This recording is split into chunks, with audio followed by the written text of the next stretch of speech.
રાખ નહીં પણ રાખ છે, એ માનવો ભૂલશો નહીં, એ માનવો ભૂલશો નહીં. પથ્થર એટલા દેવ પૂજાય ને ત્યારે આપણે એના ઘરે અવતર્યા, પણ આપણે એના બદલામાં શું આપ્યું? દુઃખ, દુઃખ ને દુઃખ. આપણે શું કહી કે તમને નો ખબર પડે?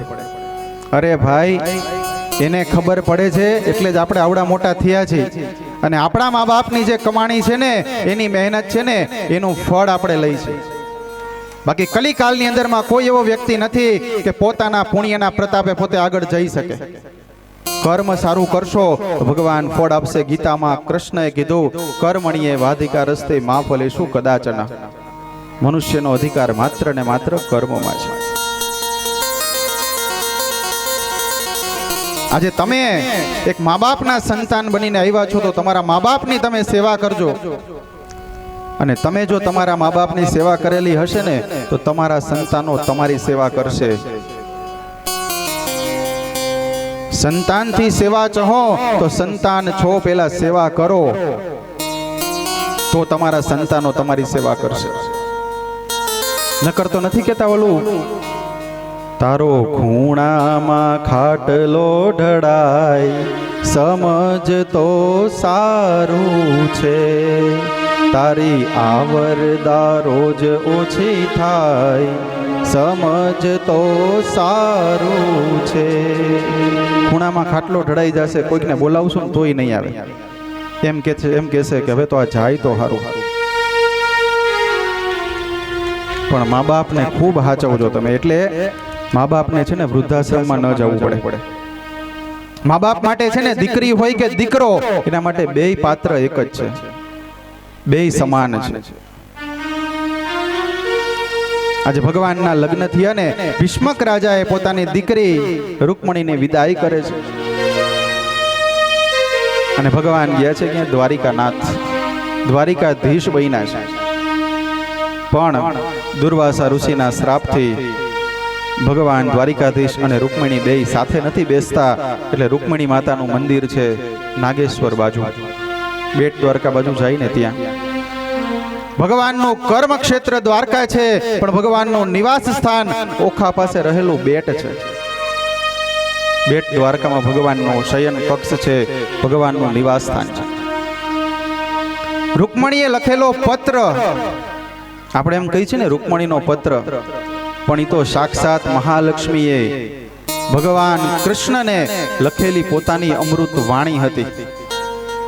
આજે પણ રૂકમણીનો પત્ર દ્વારિકાધીશ મંદિરની અંદર ભગવાનને રોજ એકવાર, ત્યાંના દ્વારકાના બ્રાહ્મણો છે ને, એ રોજ ભગવાન દ્વારિકાધીશને એકવાર વંચાવે છે.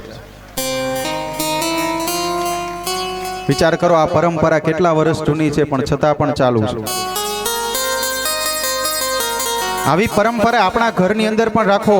તમારું સંતાન જ્યારે મોટું થાય ને, થોડુંક સમજણું થાય ને, તો એને શીખવાડો કે આપણા દેવ છે, આ આપણા ઠાકોરજી છે, આ આપણી માં છે, આપણી કુળદેવી છે. ને આપણા જે ફોટા લગાડ્યા ને, અહીંયા જે ફોટા રાખ્યા છે, એ આપણા સ્વજન છે, આપણા પિતૃઓ છે. એને પગે લાગીને રોજ બેટા તારા ઘરની બહાર જા. ઘરની અંદર એકાદ નિયમ લ્યો, જય શ્રી કૃષ્ણ, ઓમ નમઃ શિવાય, જય માતાજી, જે તમને ઠીક લાગે એ તમારા ઘરની અંદર એક નિયમ રાખો. આજે આપણે નિયમ રાખશું તો આપણા સંતાનો રાખશે, પણ આપણે જો કંઈ નહીં કરીને તો આપણા સંતાનો કંઈ કરવાના નથી. ત્યાર પછી ભગવાનના પ્રથમ લગ્ન જે છે એ રૂક્ષ્મણીજી સાથે થયા છે.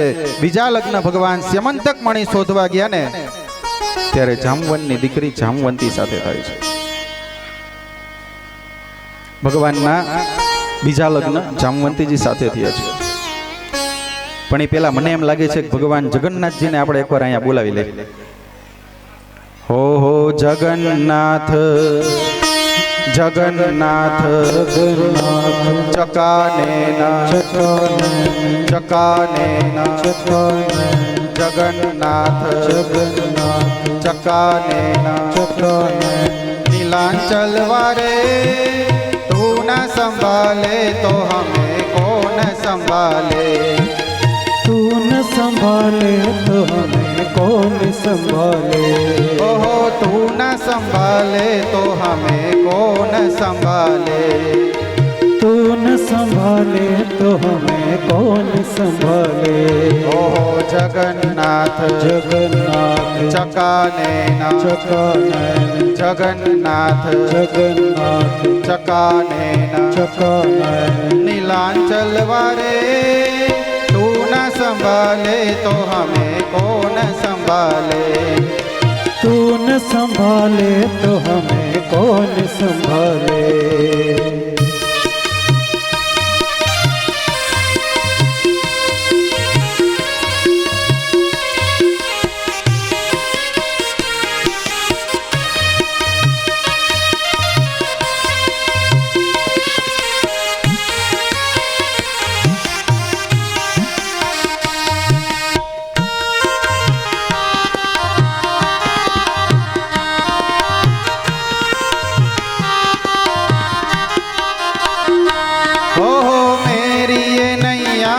अब तो तेरे हवाले। ओ मेरी ये नैया है अब तो तेरे हवाले। ओहो तू न संभाले तो हमें कौन संभाले। हो तू न संभाले तो हमें कौन संभाले। ओहो जगन्नाथ। सब लोग हाथ उठा के साथ में गाइए जगन्नाथ जगन्नाथ जगन्नाथ जगन्नाथ चकानयन चकानयन चकानयन चकानयन। नीलांचल वारे तू न संभाले तो हमें कौन संभाले। तू न संभाले तो हमें कौन संभाले। ओहो जगन्नाथ जगन्नाथ जगन्नाथ जगन्नाथ चकानयन चकानयन चकानयन चकानयन। नीलांचल वारे तू न संभाले तो हमें कौन संभाले। हो तू न संभाले तो हमें कौन संभाले। ओहो जगन्नाथ जगन्नाथ जगन्नाथ जगन्नाथ जगन्नाथ जगन्नाथ जगन्नाथ जगन्नाथ। बोलिए श्री जगन्नाथ महाराज की जय। ભગવાને બધાયના કામ કર્યા. ડાકોરમાં વિજયસિંહ બોડાણા કાયમ ભગવાનની પૂનમ ભરવા જાય. 72 વર્ષ સુધી ભગવાનની પૂનમ ભરી. શરીરમાં એટલી અશક્તિ આવી ગઈ કે છેલ્લે એને વિચાર કરી લીધો. ભગવાનને કહે છે કે હે ભગવાન, હવે મારાથી કે દ્વારકા નહીં અવાય પૂનમ ભરવા માટે. અને બરાબર ગામની અંદર એક સંઘ આવીને એમ કહે છે કે અમે બધાય દ્વારકા જાય છે. અને આ વાતની ખબર પડી વિજયસિંહ બોડાણાને. વિજયસિંહ બોડાણા કે અત્યાર સુધી કમાણો, પણ હવે મારા શરીરની અંદરમાં કે નબળાઈ બહુ આવી ગઈ છે. આજે કે દ્વારકા જવા માટે મારી પાસે કે પૈસા નથી, કોઈ સંપત્તિ નથી, નથી એવી કોઈ વસ્તુ. અને જઈને આ સંઘના એક માણસની પાસે જઈને કહે છે કે એક ભાઈ છે કે એને દ્વારકા આવવું છે, પણ એની પાસે કે કાંઈ રકમ કે કાંઈ છે નહીં. તમારે દ્વારકા આવવું છે? તો કે હા. તમે એકવાર તમારા ઘરે કહી આવો, જાઓ તમારા પત્નીને. એની પત્નીને જઈને કહેવા માટે જાય છે કે મારે દ્વારકા જવું છે, જઈ આવો એકવાર. પત્ની પણ કેવી સહભાગી બનનારી હતી. જઈ આવો તમે તમારે કે દ્વારકા, પણ કે ધ્યાન રાખજો જરા, તમારી તબિયત કે હમણાં સારી નથી રહેતી. ભગવાનને મળવા માટે પોતે દ્વારિકા જાય છે, સંઘની સાથે જાય છે. અને ત્યાં રાત્રિના સમયે એને એક સ્વપ્ન આવે છે. સ્વપ્નમાં ભગવાન દ્વારિકાધીશ આવીને એને કહે છે કે બોડાણા, તમે આવો ને દ્વારકા તો મારી માટે એક ગાડું અને એક બળદ લઈને આવજો. હવે કે મારી પાસે તો કે ગાડુંય નથી ને બળદય નથી. કે ભગવાન કે એક વાર દ્વારકા તમારે આવવાનું છે, પણ માત્ર એક જ વાર ગાડું અને બળદ લઈને તમે આવો. ગામમાંથી એક જગ્યાએથી ગાડું માંગ્યું, બીજી જગ્યાએથી બળદ માંગ્યું. બળદ ગાડાની અંદર સંઘ ચાલ્યો દ્વારકા, અને દ્વારકા પહોંચી 56 સીડીના દર્શન કરે છે. પણ ભગવાન દ્વારિકાધીશ આજે બોડાણાની સાથે ડાકોર આવવા માટે તૈયાર થાય છે. દ્વારિકાધીશની આખી મૂર્તિ ગાડાની અંદર બિરાજમાન થઈ ગઈ, અને બોડાણો આજે ગાડું લઈ અને ક્યાં ચાલે છે? ડાકોરમાં. પણ બરાબર દ્વારકાની સીમામાંથી ગાડું બહાર નીકળું ને એટલે ભગવાન બોલ્યા છે, આખો જગતનો નાથ, ત્રિલોકપતિ કે જે આખા જગતને ચલાવે છે, એ આજે બોડાણાને કીધું, બોડાણા, અરે કે અવાજ ક્યાંથી આવ્યો? મૂર્તિમાંથી અવાજ આવ્યો. બોડાણા. બોડાણાએ પાછળ ફરીને જોયું. બોડાણા થાકી ગયા હશો, એ કે તમને થાક લાગ્યો છે, તમે હવે પાછળ આવતા રહ્યો, હું આગળ આવી જાઉં છું. ભગવાન દ્વારિકાધીશ બોડાણાનું ગાડું હલાવીને ડાકોર લઈ આવ્યા છે. માર્ગની અંદરમાં સવારે લીમડા નીચે બેસે છે. ભગવાન બોડાણાને લીમડો આખો ભગવાન ખાલી સ્પર્શ કરે છે ત્યારે કડવો લીમડો આખો મીઠો બની જાય છે. આજે પણ આ લીમડો ડાકોરની બાજુમાં છે, તમે જાઓ ને. બીજે દિવસે દ્વારિકાધીશના પૂજારીઓ બધાએ જ્યારે દ્વારકા મંદિરમાં પહોંચ્યા, ભગવાનની મૂર્તિ ન જોવા મળી. બધાને ખબર પડી ગઈ કે દર પૂનમે બોડાણો આવે છે ને કે એ જ લઈ ગયો હોય. બધા પૂજારીઓ આજે ડાકોર આવ્યા. ભગવાને બોડાણાને કીધું કે તમે એક કામ કરો, મારી મૂર્તિને છે ને ગોમતીજીમાં સંતાડી દો તમે. ભગવાન દ્વારિકાધીશની મૂર્તિ સંતાડી દીધી, પણ એક એક તીક્ષ્ણ ઘા લાગવાથી ગોમતીજીનું પાણી લાલ થઈ ગયું. પછી તો કહેવામાં આવ્યું કે જો તમારે આ મૂર્તિ પાછી જોતી હોય ને તો ભારોભારી કે સોનું અમને આપો. અને આજ ગંગાબાઈ વિજયસિંહ બોડાણાના પત્ની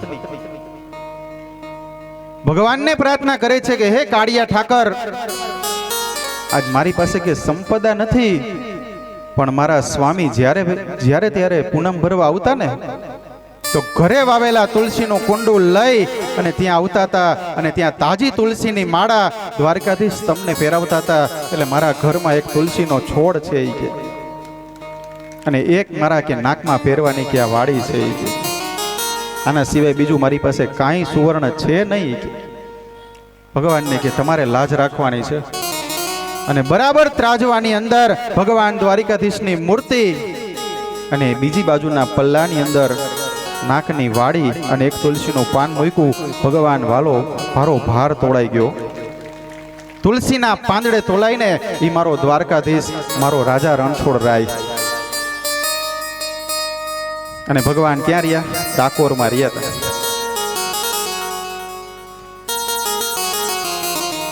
ત્યારથી ભગવાન બન્યા ડાકોરના રણછોડ રાય.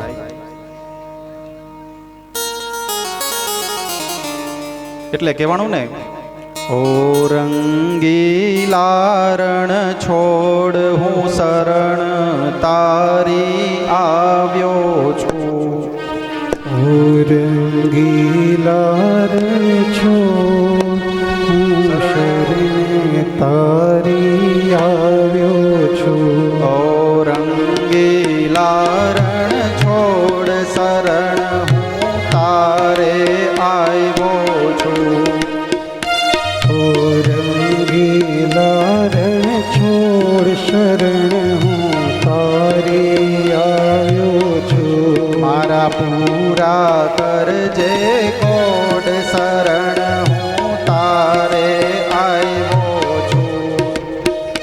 મારા પૂરા કરજે કોડ શરણ હું તારી આવ્યો છું. રસ ભીનારાય રણ છોડ શરણ હું તારે આવ્યો છું.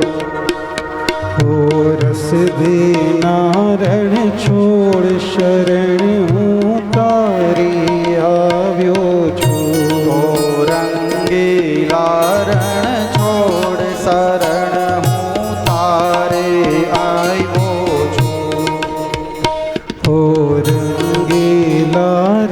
છોડ શરણ હું તારી આવ્યો છું. પણ બોડાણાની જેમ ભક્ત બની અને આપણે જવું પડે. એ મીરાબાઈ, નરસિંહ મહેતા, જનાબાઈ, સકુબાઈ આ બધાએ ભગવાનની ભક્તિ કરી હતી.